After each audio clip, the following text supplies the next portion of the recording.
शिरोमणियों का बहुत बहुत स्वागत करता हूं और हमारे बीच में पधारे आदरणीय मंत्री महोदय राजेंद्र यादव जी का बहुत बहुत स्वागत करता हूं पूरे विराटनगर की जनता की ओर से। भाई तालियां तो बजा दो, ऐसे क्या करो विराटनगर, जोरदार तालियां बजाओ, कोटपुतली तक सुने। आज राष्ट्रीय इंटरनेशनल स्कूल का उद्घाटन समारोह है। इनकी पहले से ब्रांच हमारे किराड़ौद में संचालित है और जिस तरीके से संस्था ने मेहनत की है, निश्चित रूप से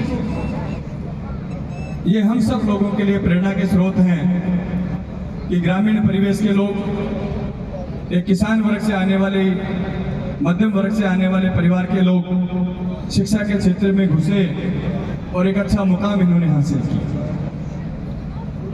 आज इस कार्यक्रम में मैं उनको मेरी ओर से धन्यवाद देना चाहूँगा और धन्यवाद देना चाहूँगा हमारे महेंद्र यादव जी को, जो बानसूर से भारतीय जनता पार्टी के नेता हैं, प्रदेश मंत्री हैं बीजेपी के।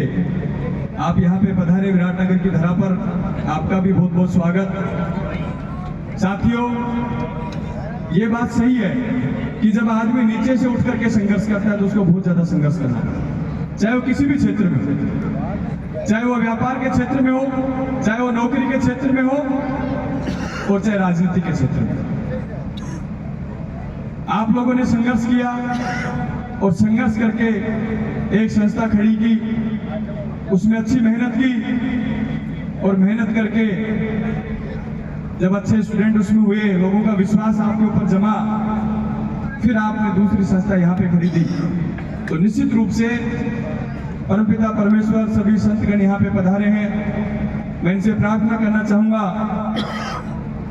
इतना आशीर्वाद दे आपको कि एक की बजाय कई संस्था धीरे धीरे हमारे विराटनगर में खोलने का काम करें। साथियों, क्षेत्र का चहुमुखी विकास तभी होता है जब अच्छे तरीके से मेहनत करके हर संस्थाओं को आगे बढ़ाते हैं, शिक्षा के क्षेत्र में आगे बढ़ाते हैं। सबसे बड़ा साधन क्षेत्र को आगे बढ़ाने का शिक्षा ही है। और जिस तरीके से प्राइवेटाइजेशन के दौर में अच्छी संस्थाएं हमारे क्षेत्र में खुल रही है, मैं निश्चित रूप से आपको धन्यवाद देना चाहूंगा और धन्यवाद मंत्री महोदय आपको भी देना चाहूंगा कि अगर इस क्षेत्र में, प्राइवेट शिक्षा के क्षेत्र में,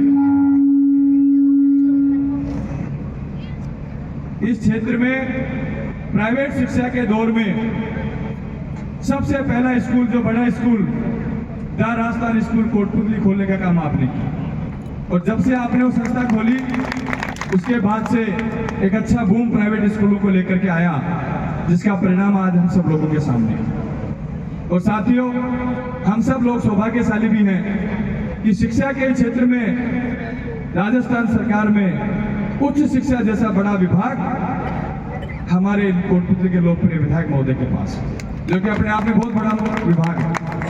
राजस्थान के जितने विश्वविद्यालय, जितने कॉलेज, वो सब इनके अंडर में आते हैं। तो निश्चित रूप से उसका फायदा भी हम लोगों को मिला कि इनके मंत्री बनने के बाद इन्हीं के हस्ताक्षर से, इन्हीं के कर कमलों से हमारे पावटा में नया कॉलेज खुला, जिसके भवन का काम भी शुरू हो चुका है। मैं मंत्री महोदय आपको धन्यवाद भी दूंगा इस मंच के माध्यम से कि आपने कभी कोटपुतली और विराटनगर में फर्क नहीं समझा। जब भी किसी काम के लिए मैं आपके पास गया, आपने दिल खोल करके हम लोगों की मदद की और आप सब लोगों को बधाई भी देता हूं और आपको धन्यवाद भी देता हूं कि कोटपुतली जिला बनाने के लिए जो संघर्ष आपने किया, आने वाला इतिहास हमेशा आपको याद रखे कि जिस तरीके से कई सालों की, 50 साल 70 साल की मांग कोटपुतली के जिले की थी, आपने रात दिन मेहनत करके संघर्ष किया, दबाव बनाया, प्यार से, प्रेम से, और आज उसमें जीत हासिल करने का काम आपने किया। एक बहुत बड़ा इतिहास है कि आने वाले सैकड़ों साल तक लोग आपको याद करेंगे। हमारे पावटा विराटनगर को भी आपने कोटपुतली जिले में जोड़ा। ये जरूर है कि अब जब विकास का कोई काम विराटनगर में बचा नहीं, तो हमारे विरोधियों के पास कोई बाकी काम बचा नहीं, तभी नहीं लेर खड़ा होगा, बोलो जिला मुकुंजा कोटपुतली। अब हमारी समस्या अलग है, हमारी 20 पंचायतें तो बिल्कुल सटी हुई है। पावटा तो है ऑलरेडी, वो तो कोटपुतली का पार्ट था। 20 पंचायतें सब सटी हुई है। आप कह रहे साहब एक नगर पालिका 10 पंचायतों के अलग से बनाओ जिला। भाई अब 10 पंचायतों का जिला अलग से, एक तहसील 2 जिलों में नहीं जा सकती। एक तहसील 2 जिलों में नहीं रहेगी। तो आप बताइए, जब 10 पंचायत उधर 20 पंचायत इधर, तो एक तहसील को 2 जिलों में कैसे विभाजित करोगे?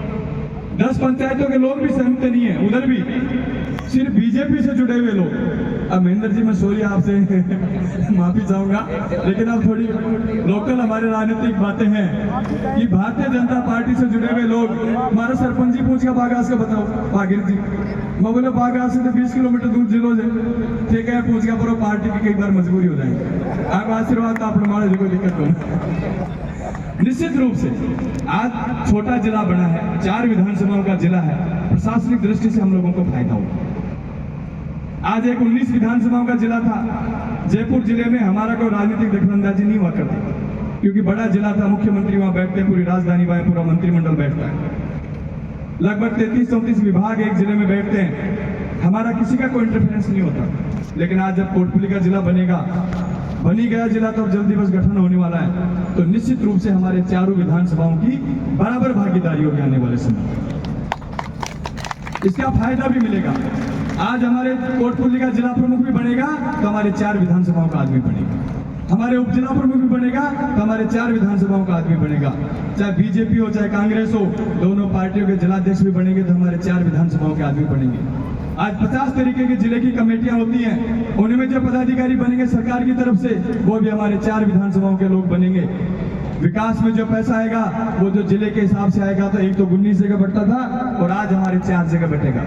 मैं आपको एक उदाहरण देता हूँ, पिछले दिनों डीएमएफटी की मीटिंग में, डिस्ट्रिक्ट मिनरल फाउंडेशन ट्रस्ट की मीटिंग हुई, लगभग 60 करोड़ रुपए उस फंड में था, लेकिन जब बांटने की बारी आती है और 60 करोड़ में 70 से 80% पैसा अकेला ग्रासिम इंडस्ट्रीज कोटपुतली से जाता है। फिर भी जब पैसा बांटने की बात आती है तो कैसे अब सब विधानसभाओं को बराबर देना पड़ेगा, हमारे हिस्से में 2-2, 2.5 करोड़ आए। आज वही 50 करोड़ रुपए अगर 4 विधानसभा में बढ़ते तो हमारे 15-15 करोड़ रुपए आते एक जने के, कहीं ना कहीं हमारे क्षेत्र में काम होता है उसको लेकर। तो निश्चित रूप से जिला परिषद का पैसा आता है। आज 33 जिलों 33 विभाग बैठेंगे लगभग, आज मैं सुबह अखबार में पढ़ रहा था, 33 विभाग में जो अफसर बैठेंगे वो हमारे 4 विधानसभाओं के लोग कहीं ना कहीं आएंगे। कोई जिले का शिक्षा अधिकारी लगेगा, कोई एक्साइज ऑफिसर लगेगा, कोई सांख्यिकी अधिकारी लगेगा, सब लगेंगे, हमारे क्षेत्र के लोग लगेंगे। पहले जयपुर में हम लोगों का नंबर ही नहीं आता था किसी बात को लेकर।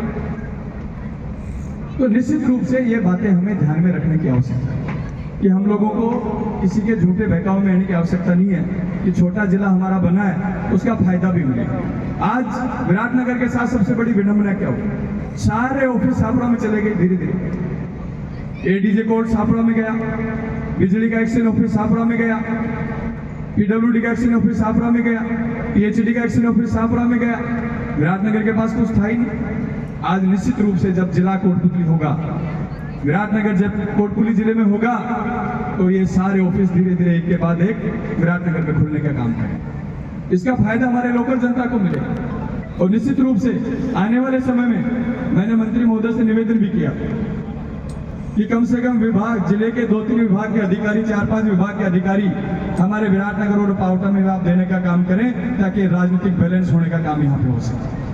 क्योंकि अब और कोई काम तो विपक्ष के पास बचा नहीं, वो इसी मुद्दे को लेकर के खड़े हो जाते हैं बार बार। और आने वाले समय में जब कलेक्टर कोटपुतली बैठेंगे, पनियाला मोड़ पे जो ऑफिस बनेगा, एसपी वहां पे बैठेंगे, तो मेरा आपसे निवेदन है कि एडीएम और एडिशनल एसपी आप कम से कम विराटनगर में बिठाएं, ताकि हमारे लोगों का यहाँ पे काम हो जाए, तो हम लोगों को जिले में बहुत ज्यादा जाने की आवश्यकता भी नहीं पड़े।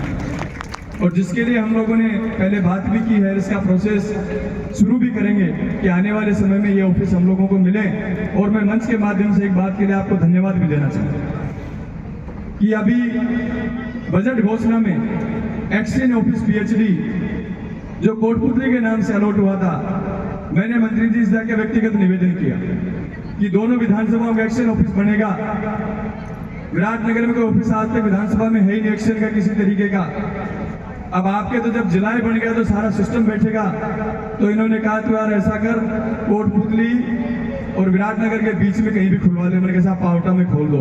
और इन्हें इस बात की यस भी कर दी और सरकार में प्रस्ताव भेज भी दिया कि आने वाले समय में पीएचडी का एक्शन पावटा में खुलने जा रहा है। ये हमारे क्षेत्र के लिए बड़ा सौभाग्य की बात है। निश्चित रूप से आपका स्नेह, आपका प्यार हमेशा हमारे ऊपर रहता है। इस प्यार को, इस आशीर्वाद को बनाए रखना। हमेशा हमने मिलकर के इस क्षेत्र की सेवा करने का जो संकल्प लिया है उसको पूरा करने का काम करेंगे। मंत्री महोदय, जो आतेला गांव है बड़ा कस्बा है हमारे, इन गांव वालों की मांग थी, दो ही मांग थी। एक तो हमारे सीएससी बना दो। आपके आशीर्वाद से पिछले बजट में हमने सीएससी बढ़ा दी। सीएससी हमारी चालू हो गई। 5 डॉक्टर बैठे आज आतेला के अंदर। एक हमारे यहाँ पीपल स्टैंड से लेके आतेला तक गांव वालों की इच्छा थी, मेरी इच्छा थी, सुझाव मैंने दिया था कि आतेला बड़ा गांव है और एक कस्बे की तरह लगना चाहिए। तो अभी लगभग 2.5-3 करोड़ 3 करोड़ रुपए की लागत से पीपल स्टैंड से लेकर आतेला तक 1.5 किलोमीटर 4 लेन सड़क हम बनाने का काम कर रहे हैं, जिसका काम हमने अभी बस बिजली के खंभे हट जाएंगे, 10-15 दिन में शुरू भी हो जाएगा। कि शानदार बीच में डिवाइडर देकर के दोनों साइडों में 20-20 फीट के रोड, शानदार रोड बनेंगे, ताकि आने वाले समय में ये लगना चाहिए कि आतेला गांव नहीं कस्बा है। और इस क्षेत्र के जितनी समस्याएं थी, लगभग सभी समस्याओं पे हमने काम किया और कुछ बची हुई है। मुझे तो लगता नहीं कोई ज्यादा छोटी मोटी समस्याएं बची अब, लेकिन फिर भी जो बची हुई उन पे हम लोग मिलकर के काम करेंगे। आने वाला समय आपका, हम सब लोगों का है। मंत्री महोदय को और मेरे को दोनों को आज जयपुर में 3 बजे मीटिंग है, उसमें जाना है, इसलिए आपसे जल्दी हम विदा लेना चाहेंगे। बहुत बहुत धन्यवाद। राम राम। तो ये थे विधायक विराटनगर से इंदिरा जी गुर्जर। बहुत सी बातें आपके सामने रखी और अब मैं